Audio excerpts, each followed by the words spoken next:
Hello and welcome to the Best and Worst Pictures podcast. I'm your host, Jake, and with me is my co-host, Ian. That's me. And my other equally as good co-host, Mud. How you doing? That's not me. Whoa. Shut up. What is this show, you might ask? Well, every so often we watch a Best Picture winner and decides one of the best or worst pictures as compared to the other winners. And since the dawn of the Razzies, we now do the same for the worst pictures as well.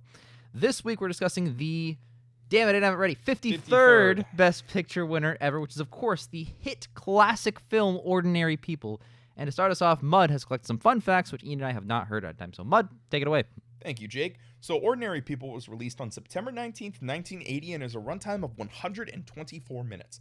Its director, Robert Redford. Holy Yeah. shit, I didn't know that at all. Yep. I do love And Robert here's Redford. a follow-up fun fact immediately. This is his directorial debut. Now, if we're talking other films he's directed, Quiz Show from the 90s. I love Quiz Show so Also much. nominated, but did not win. Now, going down to the reception, we're looking at a 7.7 IMDb, 89% Rotten Tomato critics, 88% Rotten Tomato audience, 86 Metacritic score, 6.6 Metacritic audience score, a 4 out of 5 star average on Letterboxd, and the critic consensus on Rotten Tomatoes reads, Robert Redford proves himself a filmmaker of uncommon emotional intelligence with Ordinary People, an auspicious debut that deftly observes the fractioning of a family unit through a quartet of superb performances. Woohoo. Okay. Now, let's move on to the cast. First up is Donald Sutherland, who we have seen before in MASH. 1970. So, other films he was in include Invasion of the Body Snatchers, 1978,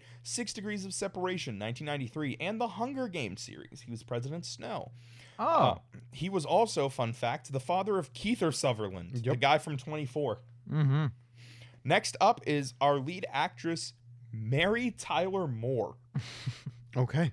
Yep. She was known for TV, including The Dick Van Dyke Show and The Mary Tyler Moore Show. I thought you were going to say she's known from the hit Weezer song, Buddy Holly. 'cause She's that's- also known from the hit Weezer Yeah. song Buddy Holly. Yeah. Fun fact about her, well, fun, she was a type 1 diabetic. Oh. Okay. Yeah, throughout most of her career. She got diagnosed in the 60s. Yeah, and finally our third actor is Judd Hirsch, known for Independence Day 1996, Independence Day Resurgence 2016, and Uncut Gems 2019. Okay. Here's a fun fact for you guys. He holds the record for longest gap between nominations at the Academy Awards, 42 years. Holy crap. Yeah. Mhm. This and then. We'll get to it. Okay. We'll get to it. We'll get to it in 42 episodes. Let's fucking go. Yeah. Now, other major films this year include The Shining, Raging Bull, Airplane, Coal Miner's Daughter, The Elephant Man, The Blues Brothers, The Empire Strikes Back, Caddyshack, Popeye, Tess, Friday the 13th, Cannibal Holocaust, Flash Gordon, Superman 2, including the Richard Donner cut, Heaven's Gate, Xanadu, and Prom Night. There's some bangers in there. Moving on to production facts. Michael J. Fox auditioned for this film. He was an unknown at the time, and his audition was so unimpressive that Redford reportedly flossed his teeth during the audition. Wow. Just so disinterested. Even Tyler Moore herself was surprised by Redford's offer of the leading role in this dramatic, melancholic film, given her reputation as a comedic actress in her shows. Redford said that he had her in mind after reading her novel. The film itself is based on a novel of the same name, which often places high on lists of banned books due to its graphic depictions of teens losing their virginity, frank discussion of suicide, and other objectionable content. In the 90s, it was ranked higher on banned books than American Psycho. Okay. And finally, the script took nearly 3 years to write due to how much the novel relies on internal dialogue. It made it hard to write actual dialogue. Side tangent, the screenwriter for this film is Alvin Sargent. He wrote/co-wrote the Sam Raimi Spider-Man trilogy. Woo. Oh, okay. Yay. Love that guy. Now, down to the award show facts. Johnny Carson hosted again. The ceremony was postponed one day due to the attempted assassination of President Ronald Reagan. Holy shit. Yeah, the actor. Earlier in the day, it was supposed to take place. Ended up taking place on March 31st. Was supposed to take place on March 30th. That's the time that dude shot him so that he could impress Jane Fonda. Yep. Right. Exactly. They also played a pre-recorded tape message from Reagan praising the nominees. It was filmed 4 weeks before the show began. Entering the night with 8 nominations apiece, Elephant Man and Raging Bull began the night tied with the highest noms. Walking out with 4 wins was Ordinary People, the most awarded of the night. Now, let's get on to awards nominated. Mary Tyler Moore was nominated for Best Actress, but lost to Sissy Spacek for The Coal Miner's Daughter, I'm sorry. And Judge Hirsch was nominated for Best Supporting Actor, but lost to Timothy Hutton for Ordinary People. Hutton also set a record for youngest person to win in this category at 20 years old. And for awards won, Robert Redford took home Best Director, beating Martin Scorsese for Raging Bull, Roman Polanski for Tess, and David Lynch for The Elephant Man. Alvin Sargent took home Best Screenplay, based on material from another medium. Almost. And lastly, it won Best Picture, beating Tess, Raging Bull, The Elephant Man, and Coal Miner's Daughter. All right. So this is the one where we have discussion. Raging Bull's so good. It's not the one. There's a lot of discussions along this No, show. but like Raging Bull is so It is good. so good. Never seen any of them. And Elephant Man's pretty good. I have heard The Elephant Man Elephant is Man excellent. is so that amazing. is Yep. the best facts I could find about the Best Picture. Yeah, Raging Bull and Elephant Man are top tier. I haven't seen the other two, but I'm about to watch Ordinary People. We'll find out how Yeah. freaking good it stacks up against those movies. But more importantly, because this is, of course, the all-new, all-fun, fresh, revamped version of this show, you know, like we never do, we will also unfortunately be watching the inaugural Worst Picture, Can't Stop the Music. And to start us off, Ian has selected some fun facts, which Mud and I have not heard at them. So, Ian, take it away. Oh, I'm so excited. So this one, Can't Stop the Music, doesn't matter when it came out. It came out sometime in 1980. Who cares? Director, Nancy Walker. You may know her from not much. She didn't really have a film career with a lot of things. This is the most notable movie. She directed some episodes of Columbo. That's all I got. She didn't really have that. I wonder why. What's Columbo? The don't know what detective Columbo is? show? I don't know what You don't know Columbo is. Columbo? Detective Oh, show. Joklin loves Columbo. You're Columbo's a missing good out. show. Yeah. Okay. There's that meme of Columbo going Yeah. around. Yeah. Yeah. I'm just a fan of Can't Stop the Music. I'm lying. I don't know what it is. So, notably starring Mud, you're correct, the Village People of music fame. Oh my God, I made that joke. Yes, no, all of the Village People. Caitlyn Jenner with 5 question marks. Holy Wait, shit. like Caitlyn Jenner, as in the athlete. Yes, the yes. swimmer. Oh my God. Well, okay. Yes. Holy Is she- shit. I thought she was a track runner. Maybe. Who cares? I think she was No, a- are we yeah, talking yeah. like Caitlyn Yes, Jenner, yes, I'm talking father of Caitlyn Jenner, father of Kendall and yes, Kylie? Yep. Okay. Yep. Of Pretty sure- athletic fame. pretty sure I she's think a you're right. runner. I think So many layers, I think but keep I going. District that. So, I have a couple of fun notes. I have 2 guessing games in my fun notes for us. Oh, They're God. quick guessing games. Hit it. This film had an original title that was not Can't Stop the Music. Just based on the fact that I'm not going to make you guys guess this one. It's called Discoland. Woo. Solid name. But 1980, it was about where disco started to trail off a little bit, and they wanted to change the title because they didn't want it to be dated and kind of. So it's a movie that itself is much dated with the premise 'cause it's about discoing and stuff. Yes. Okay, And got it. I got know it. this was a Worst Picture winner, but this one review from the New York Post's Jack Martin made me giggle a little bit. He was like, brings magic back to the movies. The best musical since Singing in the Rain. Holy shit. He was so pumped about Can't Stop the Music. I thought it was so funny. I like, you know how they have like the little review page?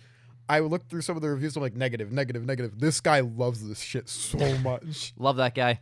And the producer of this film was Alan Carr. I'm going to give you his 3 films in a row. 1978, 1980, 1982. Grease, Can't Stop the Music, Grease 2.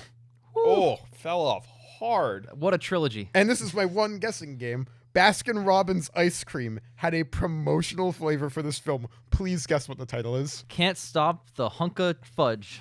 Bruce Jenner's Bruce Jenner's Strawberry Surprise. Can't Stop the Nuts. Jake, you were dangerously close. That's even better. Can't Stop the best one. Can't Stop the Nuts is such a bad flavor for an ice cream. It's not even funny. Of the 3 flavors Herb said, that's pull the out. best one. Her pull out me. All right, that almost concludes the fun facts, but I wanted to give you guys one more thing. Oh, no.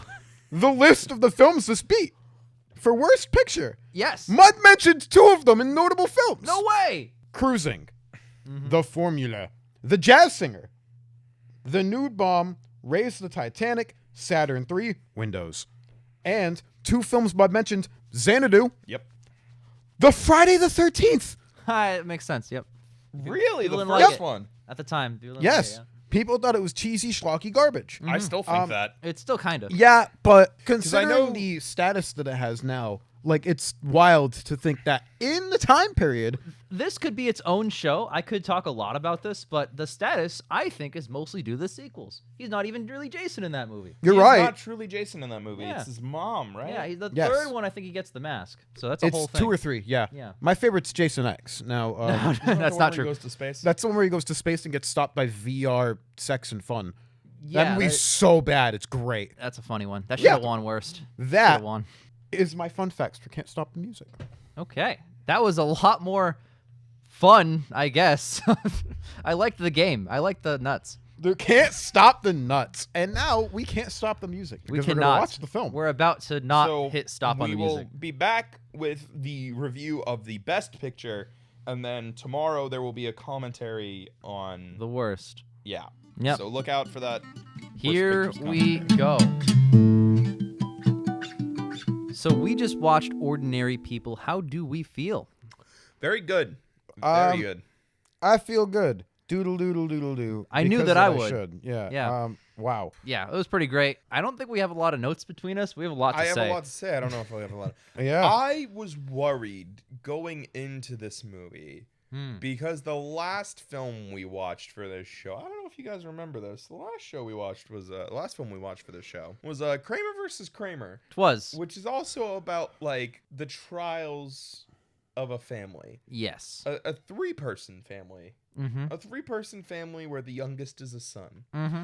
And I'm very happy knowing that this is a very different film from that, even if there are, in broad strokes, some similarities, I find. I don't think they are enough to, like, make this film worse off for it, and I don't think there's any, like, problem there. I yeah. think this film treads on plenty of newer... It is definitely a definitively different film. Yeah. I mean, it doesn't even involve a separation until...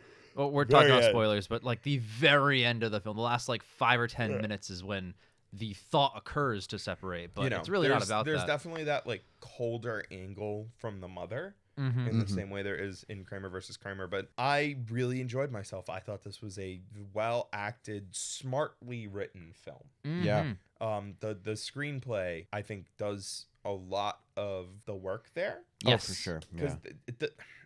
I think the best way I can put it is the film makes smart decisions. The way the film portrays its characters, just the way it gets exposition across without you realizing that it's exposition, is really well done here. The way that every one of those 3 main family member characters, they all have so much about them that you could like describe in paragraphs, but what the script does is just have them be in scenes and have them show themselves, not tell. And the only telling you get is with the therapy scenes, but the therapy scenes are doing double duty because they're so interesting to watch. Yeah, and they Judd are. Hirsch is just like a magnetic performance in this movie. Oh, so when he's talking to the kid, when he's talking to the father, he's talking to everybody, it's so interesting just to see him and how he operates in his very aggressive style of therapy. Yeah. I remember when we started, Ian especially, you were like, "Oh, that's not what a therapist would say." I was like, "He's clearly No, going to be an unorthodox therapist." I didn't say it's not what a therapist would say. I simply pointed out that he wasn't giving him much to work with, which he wants him to do the legwork himself towards the start and then build up to it, build up to it, build up to it. I interpreted it more as the therapist understood that Conrad needed to kind of have a place where he didn't need to be structured. Yeah. He needed that space, like I said to you when we were watching the movie. He needed a place to spin out. He needed that place where he could completely fucking unravel. Yeah. Something that both his parents were doing at the start of the film is like they were both kind of like bracing Conrad. Yeah. You know, in 2 different ways.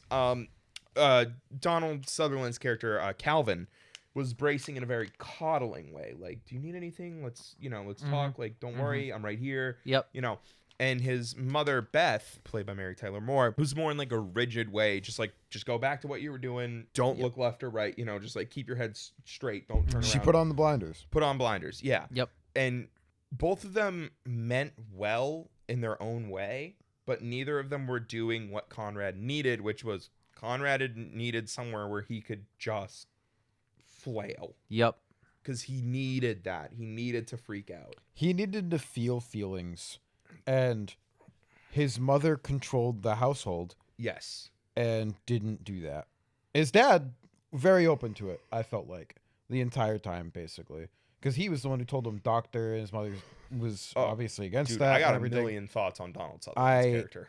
I really think that there is that aspect in this movie of when she says, "This is my family," this is our family. Yeah. That is not just yours. Oh, I had a note about that. That is.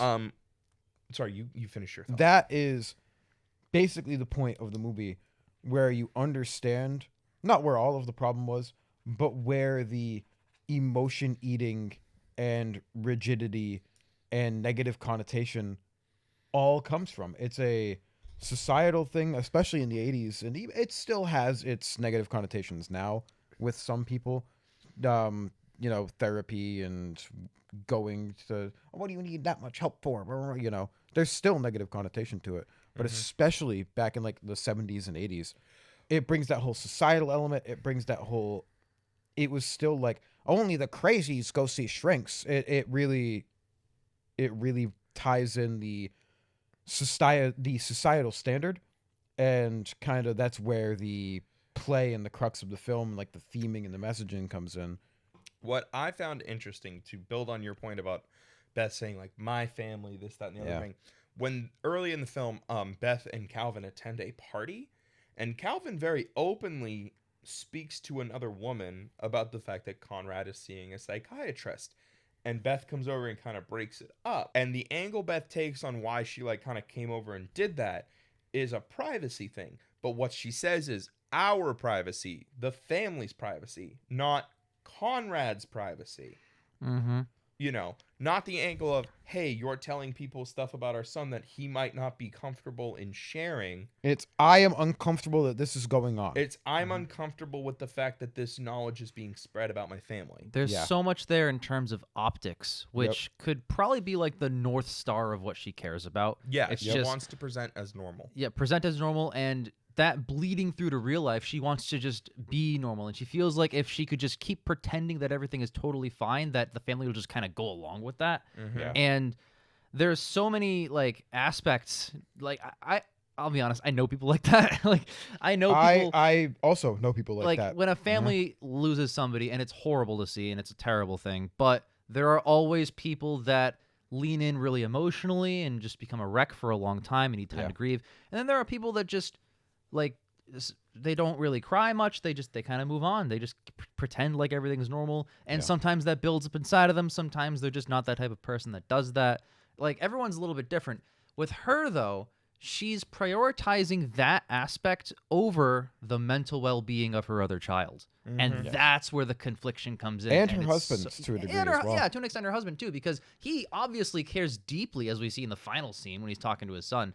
And all he's trying to do is keep everybody together and keep everybody somewhat happy, but like genuinely happy, not like fake happy like her. I mean, fence sitting. He mentioned it when he went to go see Dr. Berger. Yep.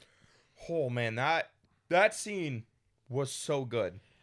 Every one of the therapy scenes is really good. It is, but I gotta highlight especially when Donald Sutherland's character goes, because he starts off by being like, I don't really believe in like psychiatry, but like he also is the one who pushes Conrad to go see a psychiatrist.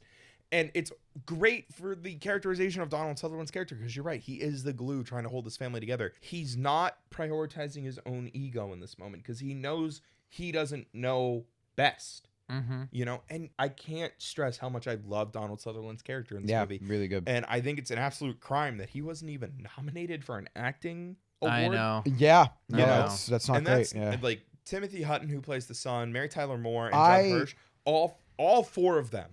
These were electric performances. Yes, they were. I think all of them are phenomenal. It cannot be understated how deeply invested I was with all the characters because of how they were. Yeah. And Calvin's just like, he's such a great father character. Yeah. Because there is that conflict that he has with Beth, where she's like, you are coddling him too much, you are letting him walk all over you. And the funny thing is, when you really watch the film, he's kind of not. There's one scene I can think of when Conrad snaps over the photograph and Calvin just kind of lets it slide. Like, there really aren't many scenes where Conrad's walking all over Calvin. Calvin is so patient with Conrad. He is. And he's just trying to understand his son. Yeah. I think my favorite scene in the movie by a country mile has to be where they're all taking photos. But they're all taking photos. It has like 10 different layers in it. The mother, obviously, she subconsciously despises her second son after the buck She incident. really fucking does. And she never says that, even after he accused her. She never says that. She even has a scene where when her and the husband are at dinner there, Yeah. and he's like, oh, well, you know, or sorry, not at dinner, when they're, at some point she was like, it's when they're at golf. And he's like, he just wants you to know that you don't hate him. And she's like, well, what kind of mother would hate their child? She doesn't say yes or no, I hate him Yeah. or not. She just points that out and kind of walks around it.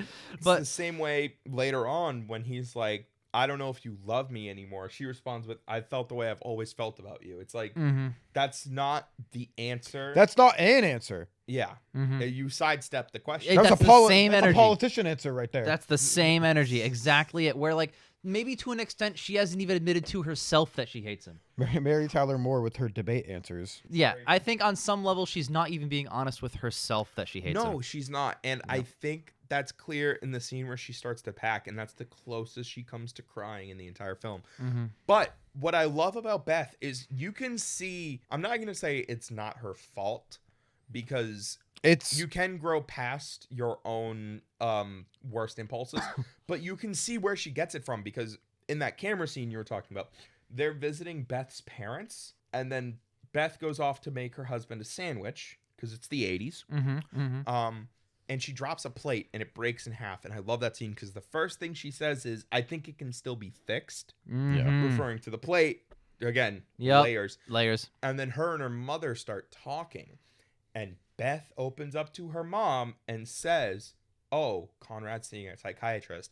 And Beth's mother vehemently disapproves. And you can see where Beth is getting this mindset from. because Exactly. She clearly, from that one scene, you can tell Beth had a tough childhood, I would say. And there are expectations that were placed on her by her mother that she is now projecting onto Buck and Conrad. Yes. it's a classic. You have to break the cycle kind of thing. And she is some- the cycle. She's passing right Some through it. people don't understand the problem. That's why when you said it's not entirely Beth's fault, it really isn't. No. It's learned behavior. And it's not like it's learned behavior like racism where it's your fault, don't be a piece of shit. It's learned behavior of just mentality. Yep. It is a mentality of eat your emotions. If you pretend everything is okay, everything will be okay. If you project happiness, if you just keep trucking, just keep doing what you're doing, it doesn't always work. So I had a couple things that I held back from the fun facts because they were a little bit spoilery. Couple things related to Mary Tyler Moore, actually. First off, around the time that this film came out, her own son died. So she was actually working through that. Two, Mary Tyler Moore always resented the idea that Beth was the quote villain of this film. And I, after seeing it, totally agree with her. Yeah. Beth is not a villain. No. And three, and this one's just a fun one. She actually got tired of people complimenting her for this movie because they were always, as she put it, backhanded compliments. She said that most of the people would be like, "Oh, you were such a bitch in that film." She was like, "Thank you. Yep. I'm glad you think that I was such a raging." Grading asshole. Yep. Yeah, exactly. Yeah. Yep. I didn't want to say anything about it because I didn't want to like paint a picture of who Beth was for you guys. Yep. But no, I totally agree with her after seeing this. No, Beth is not a villain. She No. has her own things that she's working through. And I know it's become a meaningless term in like the modern day because there were a lot of movies about it in a very short time span. But this movie is about generational trauma in a sense. Oh, very much so. Yes. Family trauma and the different responses. And it's interesting because like I think Beth thinks she's trying to be the glue that's holding this family together. But in reality, it's Calvin. Yeah, it is. Yeah. And I like that kind of subversion where you would expect the motherly figure to be the more like caring and intimate one, but it's really the father who is stepping up and doing all this legwork. And I guess it's not surprising because they characterize him as a people pleaser, but it's still brilliant character work. Yeah, you go back to the camera scene, which is Country Mile, my favorite scene in the movie.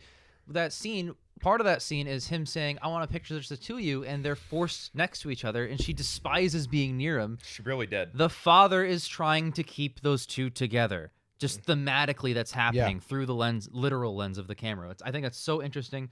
The scene right before that was where the scene with the therapist where he explodes for the first time. That is my favorite scene in the movie. Yep. I So like that we all have different favorite scenes. What's so yours? we'll Well, I'll let Okay, Jake yeah. finish I'm this gonna thought. finish this point. But basically, the scene right before that is where he explodes for the first time. We just got the context of him finally letting go and letting his emotions flow through. So he explodes about the camera, about like just give her the fucking camera or whatever. I think he didn't swear. No, he said give her the goddamn camera. Yep. Yeah. So he lets himself feel angry, and then everyone's shocked, and the mother is the only one acting normal after that because she's been in denial ever since Buck died. She acts like it didn't just happen. Mhm. Yeah. Yeah. Exactly. So I love. There's like 10 different layers to that camera scene. There really That's are. why it's It my happened favorite. outside of her blinded point of view. Yes. That's why. So And yeah. the only thing to do is just keep your head down, keep moving. That didn't actually just happen. I didn't see what just happened. Really right in good front of thing there that you just said that I didn't connect until you just said that. Just keep your head down. The swimming instructor kept yelling at him. Mm-hmm. Because Your head Conrad down. kept Just putting keep his doing head it. up. Keep your Yes. head down. Just keep going. Just keep going. Yep. Yep. That's Exactly. why I didn't like swimming. So that's why I'm all up on that scene. Ian, why is that previous scene your favorite scene in the movie? Yeah, pop off game. So it breaks the cycle. That's why I like that scene so much. You can see in his mother how much in the emotion eating he is doing the same thing. You remember too when his dad goes in and talks about the therapy, which you said I believe was your favorite scene. It It's was. my brain. I'll talk about that next. Right? He goes, him and Beth are like, "Yep, they were," because he also ate all of his fucking emotions. Mm-hmm. They were the more like ones. He was eating his emotions, only he tried to escape instead of pushing through. And it's wonderful that he finally gets to break that thing, that issue, that generational problem, the crux of the movie, that emotion eating doesn't help. You have to feel something in order to continue to feel. Incredible. Wonderful. And he finally pops off. He finally gets mad. Hirsch pushes. He's not making him do it, but he's like, well, what are you going to do about it? Like, are you just not going to feel anything? You don't feel emotions, do you? Because that's how he was taught as well from his mother. Yeah. Grandma, just pretend. Play pretend. Play happy fun time. Everything's fine. You never had a brother, you know? We must be Irish. Yeah. Right? You can see it too. And you know his mother's not okay because she was in Buck's room when she was alone. Right? Yeah. When she's alone, she has those lighter moments where she can feel like she can be herself. But around the facade of the family, she needs to keep up the facade. And that whole scene plays into the entire crux of the theme, the messaging, and it just, when he finally gets to express that, it feels like the part of the movie where the movie really opens up. That's why it's my favorite. Mm. So let me just do a quick divergent from this movie for 10 seconds. Ian, in 2010, The King's Speech won Best Picture. It's that scene, but it's feature length. Awesome. So I want to let you know. But yeah, Mud, We'll what's get your favorite scene in the My movie? favorite scene is when Calvin goes to see the psychiatrist. Oh. Very good scene. And what I like about that scene is it opens up the entirety of the family because it starts with Calvin. Like Calvin, honestly, it says he's not sure why he's there. He doesn't believe in psychiatry, but you see it, you realize that there has been an underlying current that like Conrad is not the only one affected by this. And that's what that scene makes clear is like the entire family is grieving. They're all just grieving in their own different ways. Yeah.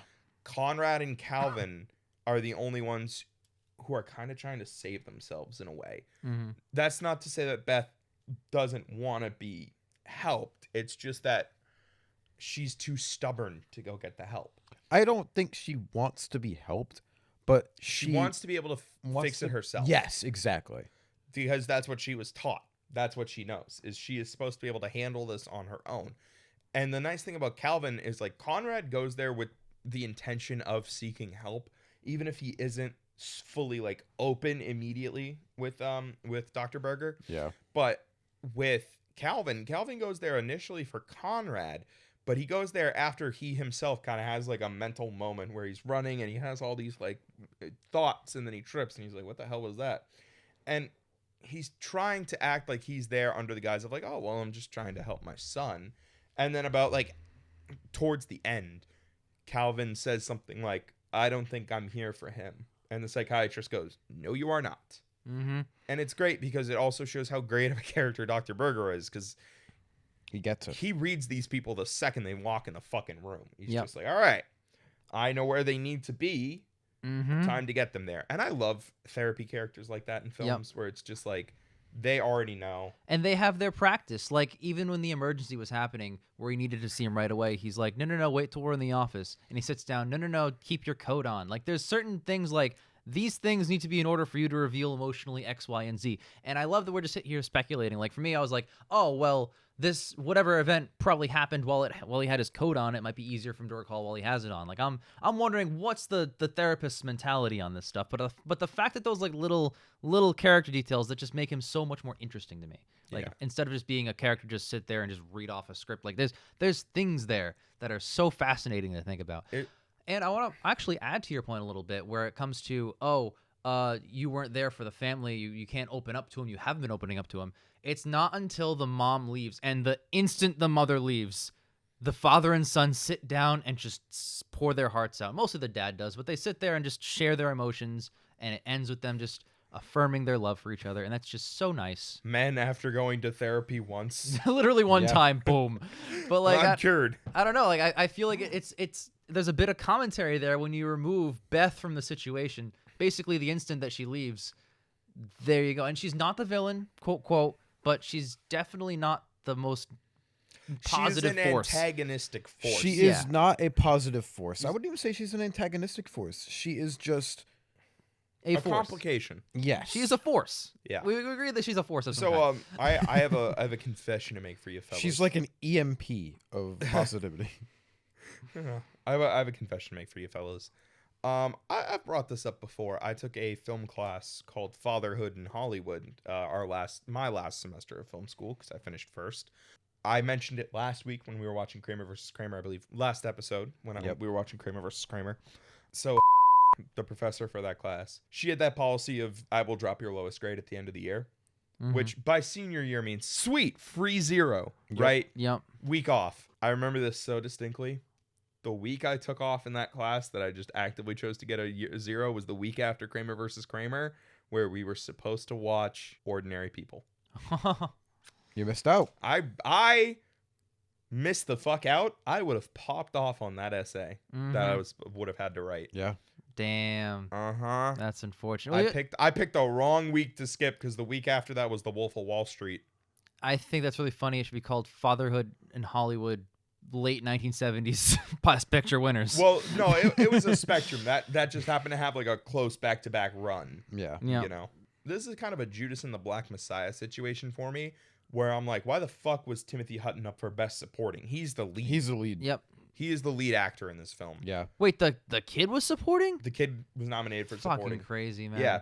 Who's the lead? It's unclear. Beth? Like, dude, he's yeah. the fucking star of the Again, show. it's a Judas and the Black Messiah situation where it's like Lakeith Stanfield for Best Supporting Actor. He's the main fucking character. Yep. Yeah, no. Hutton should have gotten nominated for lead and should have won for lead, honestly. He did fantastic. And He was really those like freak out scenes were so good because it really felt like he had different flavors of freak out. He had like anger, he had reflex, he had like panic. He was really good in those panic scenes. Yeah, yeah, You know, like you could feel like his anxiety was just rising, and he was like a caged animal. You know, he was like, I got to get out. I don't know what I need, but I don't need this. I need to fucking I need to go. leave. Yeah. His flight or His fight or flight. kicked in, and he picked flight. He picked flight. Especially the scene when he finds out Karen died. Yeah. Oh, so good. Yeah. I think the dialogue in that scene was a little weak, but Yep. especially from the dad. Can I talk to Karen? Karen's dead. She killed herself. Yeah. Bye. Womp womp. I think. I just want to say. All of the main performances are. Enrapturing. I don't know if any of them won, but they all should have won. Timothy Hutton won. Judd Hirsch didn't win because he was he was also in nominated Best against Supporting Timothy Actor. Hutton. And Mary Tyler Moore won. Yeah. Donald Sutherland was not even nominated. So here's the thing. These are 3 or 4 of the best performances ever. They are so good. I cannot describe how electric and like shattering the performances are in a proper way. Yeah. Timothy Hutton was incredible. Like the perfect mix of, you can even tell when he's eating those emotions that he is eating those emotions, that not eating, not sleeping, going through this. Like you could see it on his face. Oh no, I'm sorry. Mary Tyler Moore was only nominated. Yeah. Sorry. You could see it on his face. You can see it in the way he moved. You can see it in his daily activities. And when he was panicking, when he was angry, every emotion was perfectly conveyed. I didn't feel like I was watching a movie. I did not feel like I was watching a film. Yeah, there's a visual change in the main character pre and post him letting his emotions out, and you can definitely tell. It's incredible. I straight up, during the therapy scenes, during every scene, I didn't feel like I was watching a movie this entire time, actually. And that is the marks of a great, perfect film. Like, almost perfect film. You know, I don't want to be like, oh, but it won Best Picture for a reason. It did. It was great. And I'm looking at all these performances.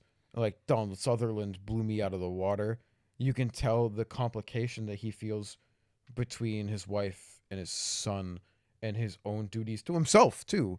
He's neglecting himself in order to focus on keeping both of them happy, sitting on the fence, doing his thing. And you can see that in him the entire time. And once he realizes, I can't sit on the fence. I have to do something because they're tearing each other apart. They were. Right? He has to do something, and he doesn't know what to do because you don't always have all the answers. He mentions that. Incredible. Yeah. Beth's internal anger and sadness and frustration and how she projects it onto others and tries to get others to feel the same way as her by blatantly ignoring the problem. Excellent. Judd Hirsch's character's ability to read, Dr. Berger's ability to read, react, let people solve things for themselves with nudges. It's just all so fluid and human, and it doesn't feel like it was written. It just, you could have told me, yeah, this movie didn't have a script. It was 100% improv. And I'd be like, yep, makes sense. They just had an idea. Yep. Perfect. I love the dialogue. I think it's excellent. It felt natural. Yeah. Some of it is like a great example of non-obvious exposition. Like when she says your hair looks nice and he jokes about it since it used to be short. Because when you're in a psych ward, they shave your head. Yep. That stuck with me. And then there are other things that like when he comes home after the therapy, the father comes home after the therapy and he says like, hey, I have this one memory about after Buck died and we were getting dressed and you cared about like the wardrobe, my shoes, like. And she's just keeps brushing it off. Not even brushing it off. She's actively trying not to talk about it. She's trying to bury it in his mind. She's shaming him for bringing it up. She's like, who talks about this? She's who actively thinks about this? Yes, actively trying to push that down and bury that too. And I love, if I can build off that for a second, I love the way he approaches it because he's not like angry or anything. He's like, please, I just want to talk. I just need to say this. Can you please hear me? Can you please listen? You know, it's like. It's good characterization, too, because you see, like, that scene in a nutshell, that's how Calvin and Beth reacted. Yep. Yeah. You know, it's Beth just like, oh, who says that? Who does that? And Calvin being like, can you please just...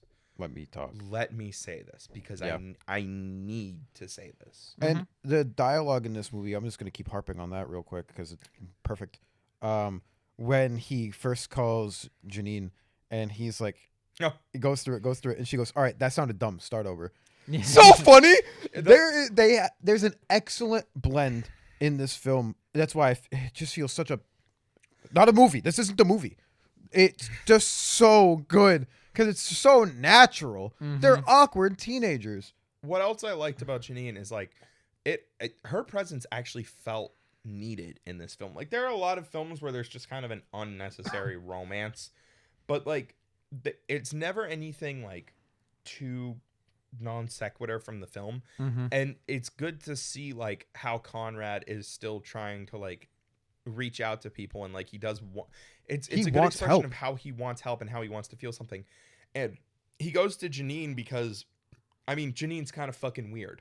You know, but I think he understands that like he's not going to get what he wants in that moment from his friends. because they don't understand. No, I think what the thing is he wanted somebody with no attachment to the situation. A fresh take, That's a good idea. That's good. open, you know? That's good She perspective. knows very little about him, right? She knows he exists. She knows he sings behind her, and that she's probably into him because she talked very awkwardly at him for a little bit. Yeah. And while he went, "Hi, hello, nice. I am 17 years old and awkward." They have great dialogue together. It is and she's like, "Why is it so hard talking to someone for the first time?" And he goes, "I actually think you nailed it." And she went, "I don't think so, but you know what? Like, thanks." To circle back for a second, I really like that scene where they were asking each other out because he fumbles out, "Do you want to go on a date?" Just absolutely, just That falls out sucks. of his And mouth. she goes, "That sucks. Start over. And he goes, "Hi, I'm Conrad Jarrett." And she goes, "Yes." Yeah, It's so cute. funny. It's great. It's great ado- dialogue. It's This adorable. movie doesn't just do the serious stuff well, is what I'm getting at there. There's comedy here. It's fun fact. I don't know if other screenwriters know this, but your funny thing doesn't always have to just be funny, and your serious thing doesn't always just have to be serious. A lot of people. You have to have a good blend of realistic emotions, feelings, and conversations. That is what makes things. I don't want to feel like I'm watching a movie. Yeah. I want to be enamored. I want the story to feel natural and enveloping. And not everything is always funny all the time. Not everything is always serious all the time. Moments of brevity and lightheartedness and normality. It's movie's called Ordinary People. and these feel like ordinary. These people. feel like ordinary people, Yep. but it's also a misnomer because they are very much not ordinary people. But I think that's kind of the in commentary. the spectrum. There's nobody who's an ordinary Yes, person. so good. His mother Wants wants to be them an to be ordinary person. normal. No, don't tell people about our son. No, everything's fine. We're doing good. That's the thing.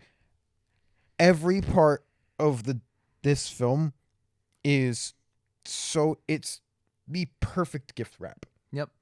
It's a great slow burn. It's very It's- appropriately slow paced. It's not even slow paced. Oh, it breezed. I want it more. breezed. It's I weird 'cause want more. It's a slow paced film, not an insult, and it zoomed through. Where's ordinarier people? I need more. More It's of this. excellent. It really is just so good. It's a perfect square with the best wrapped, your favorite color, little bow on top. It's a gift. This is a treat. Yep. Well edited, well paced, perfect script for the film.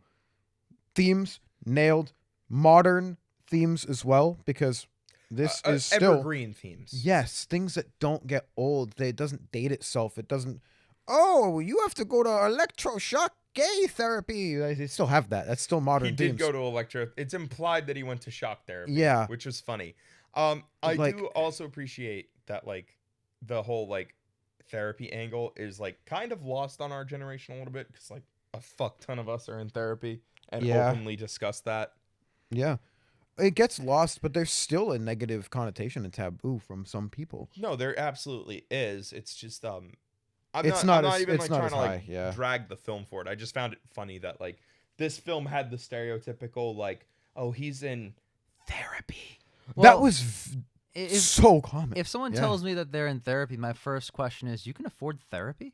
Like that's where my mind immediately goes.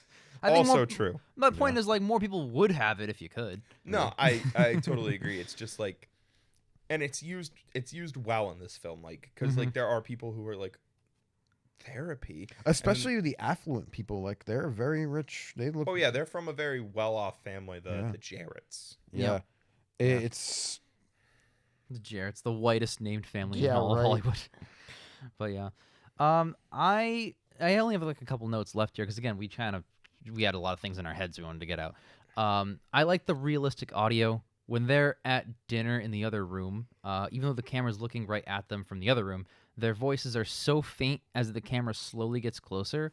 Usually, movies and TV just keep all the audio level for dumb idiots. Annie Hall with the conversation that's down the street but sounds like Down it's right next the to Yeah. the camera. Yep. A lot of like, TV shows like daytime TV shows and like, even like primetime TV shows, they'll like keep everything level because like they know America's tuning in, and America has just people that just don't understand things. So they have to make everything really They're dumb. watching Family Guy on their phone while they're watching my show. Exactly. So And they play playing to that Subway audience. Surfer. Yes, they play to that audience. So the fact that the movie like treats its audience like it's actually fucking smart, I appreciate that. And then fair warning, if you watch this movie, the intro was pure silence for like 2 minutes. I had to double check to make sure the audio wasn't broken. Jake paused the movie and was like, "Is there something wrong with my TV?" And I was like, "I'm pretty sure it's just a silent intro." Well, and 'cause he was like, "No, I'm pretty sure it's we don't have audio." Yeah, it was playing like the credits, and usually when there's credits, there's any like there's Yeah. a sound or Not that time. whatever. It's Yeah, diegetic silence. yeah, diegetic silence. I didn't know the It was words just- made noise in space. It was just quiet at that particular moment. Yeah. In the context of the film. But yeah, no. So that's it. I've spoken my I piece. I'm trying It's to think if I have beautiful. anything else to say. It's a beautiful film. I really like the early scenes between Beth and Conrad because it kind of sets up that they talk past each other. They do. Like the trigonometry conversation. Mm-hmm. And he's like, "Oh, I got a 74 on my trigonometry test." And she says something like, "Oh, I wasn't very good at trigonometry." And he goes, "Oh, you took trigonometry?" And then the conversation just fucking ends. Yep. I like the scene where he barks at her. That was also funny. I like that scene too. The trigonometry scene where he's like, "Oh, you took trig," and then it's like she's like loading like a computer. Like, how do I possibly respond, but also like usher him Keep my off, distance. keep my distance as best as possible. Like he was like, it's such like a small moment. Like he's trying to open up to you. He's like, "Oh, you took trig?" It's And like she her just, brain. Yeah, she just shuts the conversation down. her brain detected like we're about to bond in any way whatsoever. We gotta change that right now. Like, This I scene thought where that he's- was really interesting. The scene where they're talking about Buck tried to get you to get a dog, and then they're both talking over each other, and then he goes bark, bark, bark at her. It's just like, And what she the? just leaves. And she That was goes, very funny. keep your coat on, sweetie. Yeah. Leaves. I will It's also say, so funny. one other final note: the energy with which Donald Sutherland's character comes back after he had the psychiatric session. We were joking, but like it was like he's about to march into that house and kill them Mm-hmm. because he's sitting in his car in the in the garage, just sitting there, and then like Beth comes out and she's like, "Are you okay?" And he gets out of the car and he just looks at her and he's like, "I have to talk to you about something." And it's just like, I think it's just Do you like your limbs? Yeah. pretty much. It's like there's just like that understanding of the underlying context that's kind of ingrained to us as people. Where like he's here to kill his family. Like he had. I mean, in a way, he did. he did. Oh my God! Can we talk about that monologue?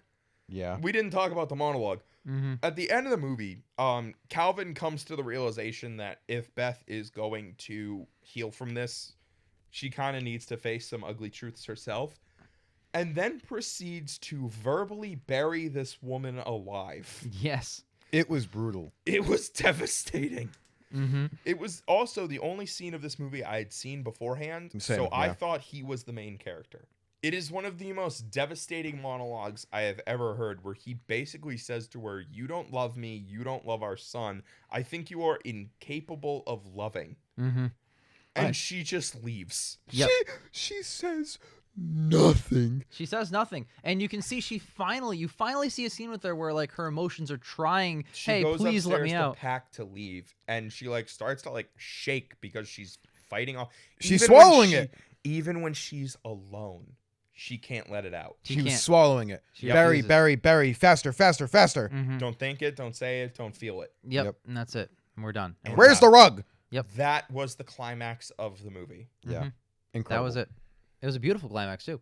Yeah. And then of course right afterwards you get the father and the son, The which father son, which is just- kind of like the runoff. yeah, it's like an epilogue. It's just a sense of closure for those To- characters. yeah, closure for the film. It's just beautiful. To let you know that Conrad and Calvin are going to be all right. Yep. Yep. You know? Yep. There's so much to be said And there. you know what?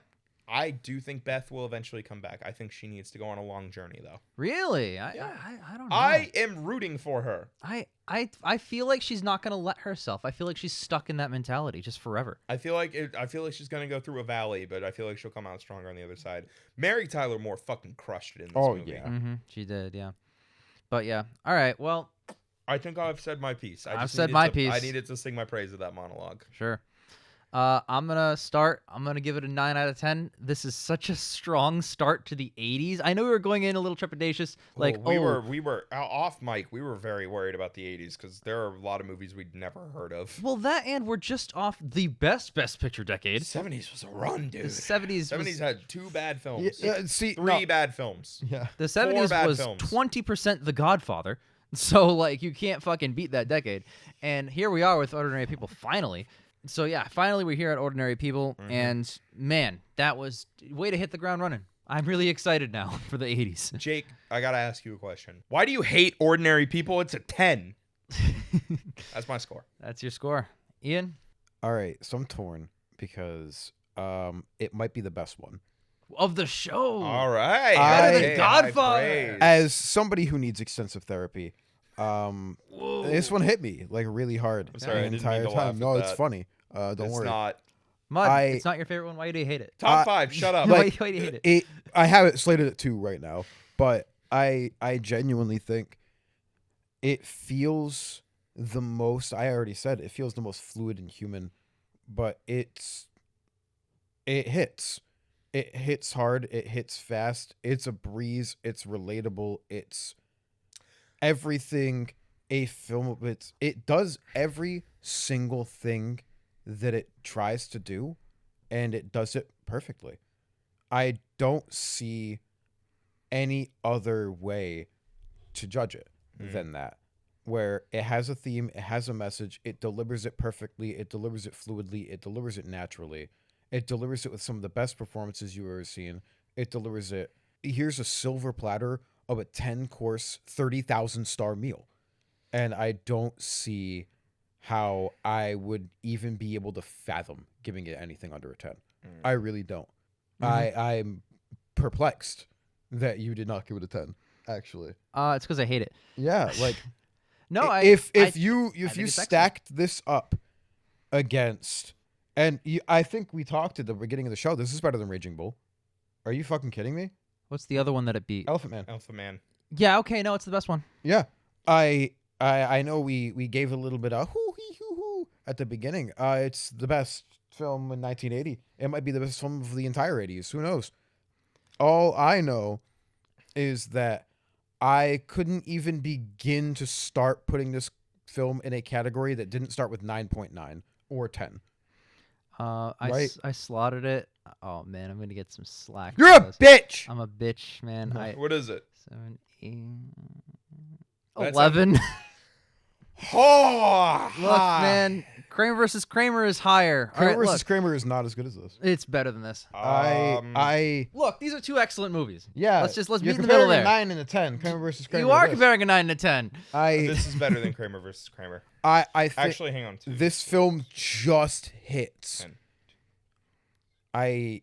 Look, this is the I best have Kramer pictures. versus Kramer at number 10. Ordinary People is number 5.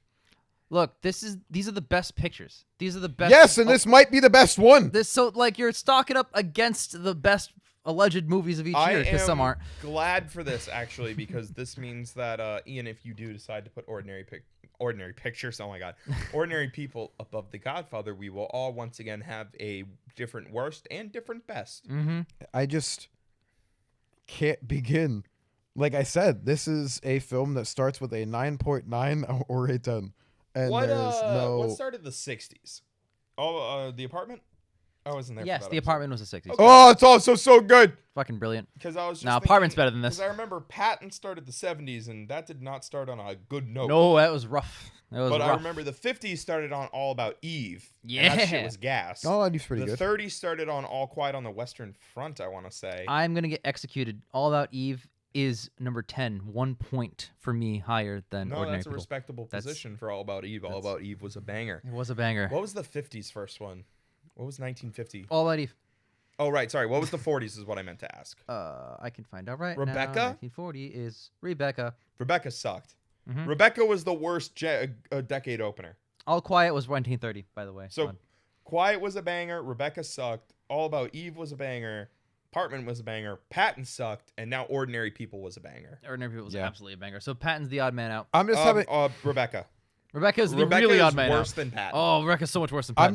I'm just still Can we talk about how debating. much Rebecca sucked again. I'm just debating in my head which one of the films is better. Both of the Godfathers combined, Well, you or can make that Ordinary decision People. for next episode. I'll make that. I will say tentatively right now, Gigi's still the worst one, and I'll keep how. I don't want recency bias to dictate Okay. what's better or worse. So I will say Godfather 1 and 2 are still number 1. Yeah, we'll let you And cook. as we go on, things may change. Yep, absolutely. For me, the best one is One Flew Over the Cuckoo's Nest. The worst one is Tom motherfucking Jones. For me, the best one is The Godfather Part 1, and the worst one is The Greatest Show on Earth. And we will see you guys next time for Chariots of Fire. I've actually heard a lot of positive things about that one. Yeah, I have not heard positive things about Mommy Dearest.